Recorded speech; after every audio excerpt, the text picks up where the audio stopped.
C'est marrant pour cette fois-ci, pour cette introduction-là, je suis pas seul. Je suis avec un pote, un poteau.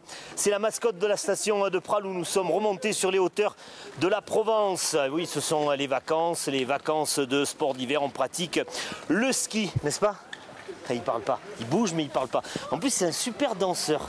Il paraît. On est parti à la rencontre de 3 de nos champions. 3 champions et une championne. Tiens, alors ça fait 2 champions et une championne de la station de Pralou. Anna est super forte en télémarque. Télémarque, c'est une façon, voilà, comme ça. C'est une façon de faire du ski. Thomas, il est super fort en descente VTT, mais il va faire un petit peu de ski. Et enfin, Vadek, c'est un fou de ski extrême. Il va sur des hauteurs incroyables. Portrait de 3 champions associés à la station de Pralou et donc à lui puisque c'est la mascotte de Pralou. Je dis chaque fois c'est parti, je dis encore c'est parti. Bon, c'est parti, c'est parti.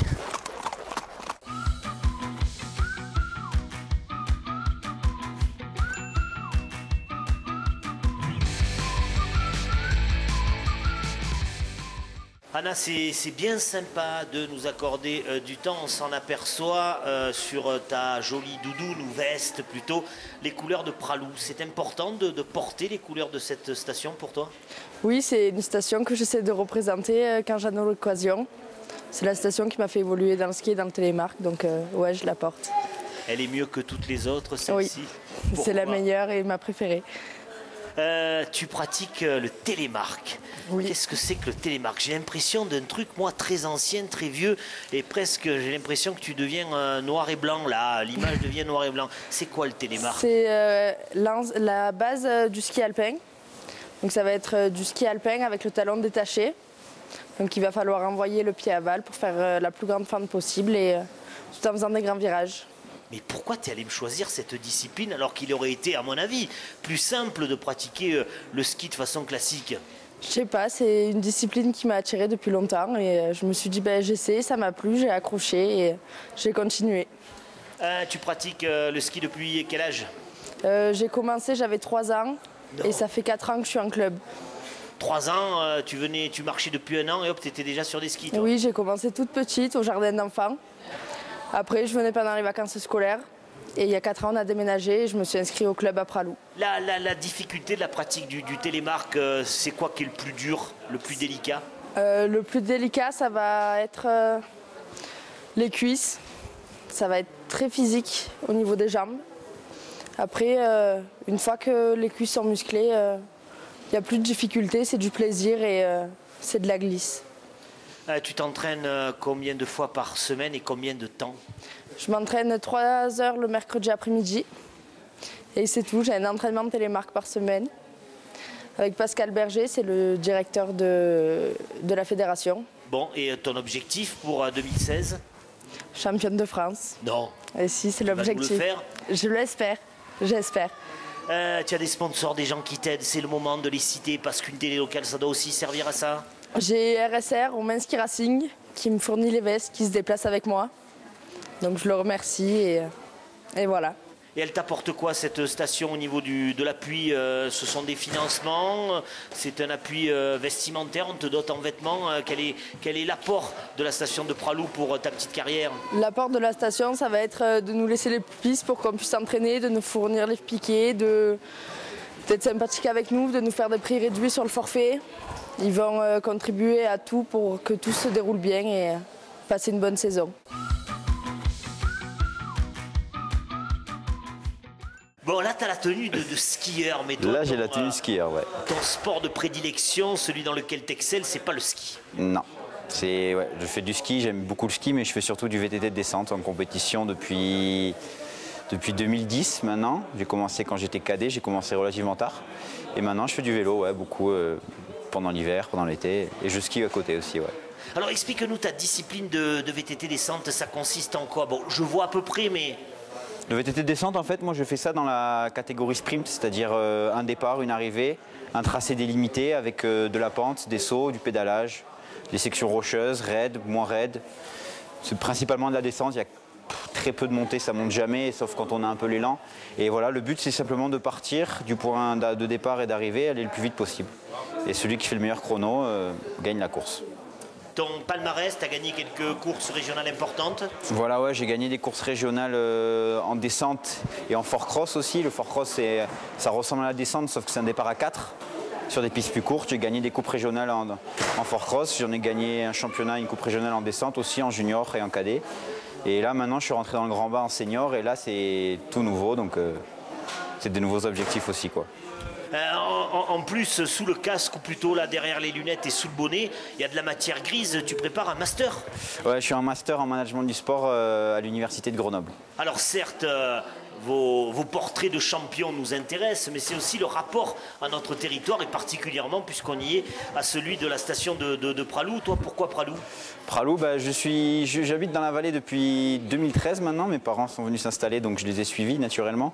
Avant, je venais de Montpellier, et même quand j'étais à Montpellier, mes parents ont toujours eu un chalet à Pralou. J'ai toujours vécu à Pralou pendant les vacances d'hiver et d'été.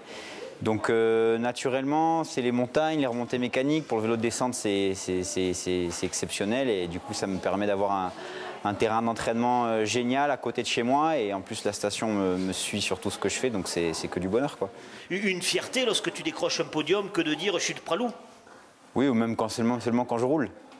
Podium, c'est là maintenant que je suis en senior, c'est un peu plus compliqué de monter sur des podiums parce il y a du monde, mais ouais, simplement dire que je suis de Pralou en roulant, dire que je viens de là-bas, faire découvrir le bike park à des amis pilotes aussi, c'est quelque chose qui est très plaisant. La saison s'interrompt en hiver ou bien il y a des courses? La saison s'interrompt complètement, c'est-à-dire que de septembre à mars, on fait rien. Là, je reviens de 2 semaines d'entraînement au Portugal. J'ai eu des nouveaux sponsors, du nouveau matériel, donc je suis parti 2 semaines pour régler les vélos, les pneumatiques, les suspensions et emmagasiner du roulage avec le nouveau matériel. Et là, voilà, je suis rentré de ces 2 semaines au Portugal, qui était fabuleuse d'ailleurs. Tu as évoqué Pralou comme un décor exceptionnel quant à la pratique du VTT. Tu as parlé aussi de soutien. De quelle façon la station et le site te soutiennent? Ils sont derrière moi pour mettre en avant ce que je peux arriver à faire de bien. Quand j'ai un petit coup de moins bien, je sais que je peux compter sur eux pour m'appuyer, pour aller me rouler, me vider la tête. On se complète, on va dire. Je prends un super plaisir à faire des photos pour le bike park parce qu'on est dans un endroit magnifique avec des sapins, des mélèzes, de la lumière. C'est juste magnifique. Donc ouais, on est dans une relation où c'est coolé, c'est bien, c'est génial, quoi. Il n'y a rien à redire. Tu es encore un petit peu jeune, évidemment par rapport à moi, tout étant relatif, plutôt très jeune. C'est encore l'heure des ambitions, des objectifs et des espoirs. En VTT, tu comptes faire quoi de ta carrière? Là, je me concentre en fait sur 2 aspects de mon sport. L'aspect compétitif qui est certes important, mais je pense que comme tout sport extrême, il y a aussi un peu un aspect visuel, d'image, de vidéo. Et donc j'essaie de me concentrer à la fois sur la compétition et à la fois sur l'image autour du vélo parce que c'est quelque chose qui est important. Et après, forcément, ouais, je pense bien à la compétition. J'aimerais bien être cette année, dès 2016, dans les meilleurs pilotes français, dans les pilotes élites. Il y a un très très gros niveau en France, donc je ne vise pas les premières places parce que je sais que c'est impossible aujourd'hui. Mais voilà, j'aimerais bien aussi pouvoir me qualifier sur le circuit des Coupes du Monde et aussi je roulerai cette année sur le circuit des Coupes d'Europe. Donc on va voir, c'est que du bonheur pour l'instant.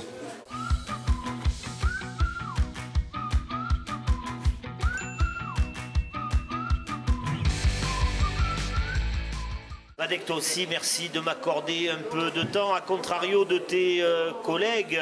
Enfin, il y avait une fille, oui, on peut dire aussi collègue, ça peut prendre le féminin. Toi, tu es un pro. Je suis professionnel depuis 2 ans. Tu vis de ça. C'est ça. Enfin, je vis, on va dire, 7 à 8 mois de l'année de ça.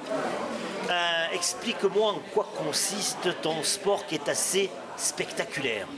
Alors il y a plusieurs parties. Comme le disait Tom tout à l'heure dans le vélo, nous on a une partie compétition et une partie aussi médiatique qui va toucher donc les vidéos, les photos et après tout ce relationnel aussi, TV, interview et autres. Dans la partie des compétitions, je suis en compétition internationale depuis 3 ans qui comporte plusieurs degrés. Donc là je suis actuellement en compétition internationale, on peut dire des Coupes du Monde second degré, juste aux portes de l'élite des 20 meilleurs mondiaux. Et à côté de ça, je fais aussi des premières à ski.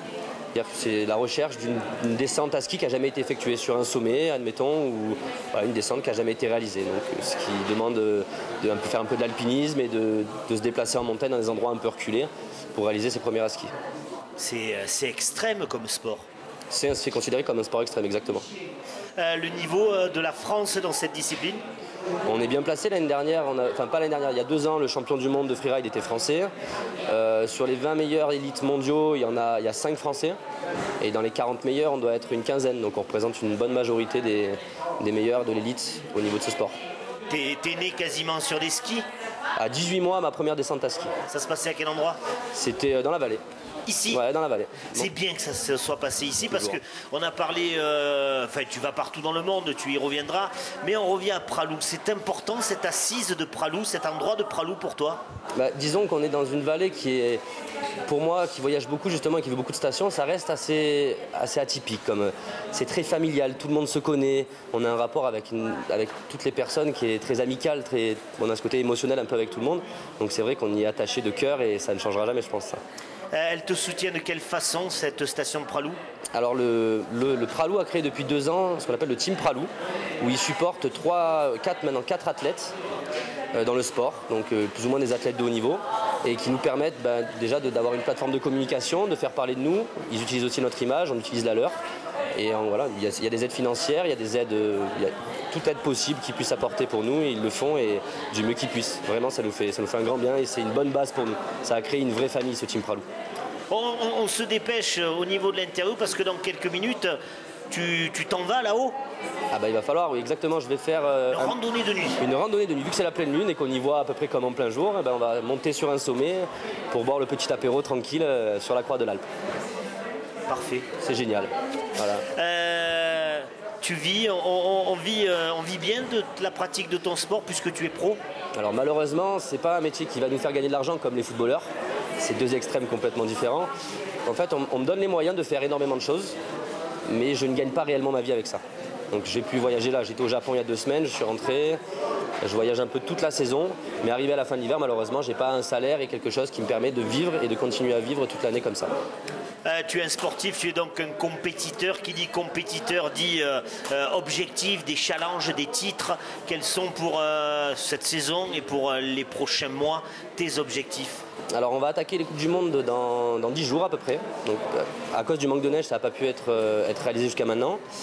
Mais moi sur le circuit là en fait j'attends vraiment un top 3, voir vraiment la gagne sur mon circuit, sur ma Coupe du Monde B, pour atteindre justement cette élite des 20 premiers mondiaux et pour me battre après pour le titre de champion du monde. C'est mon objectif de la saison.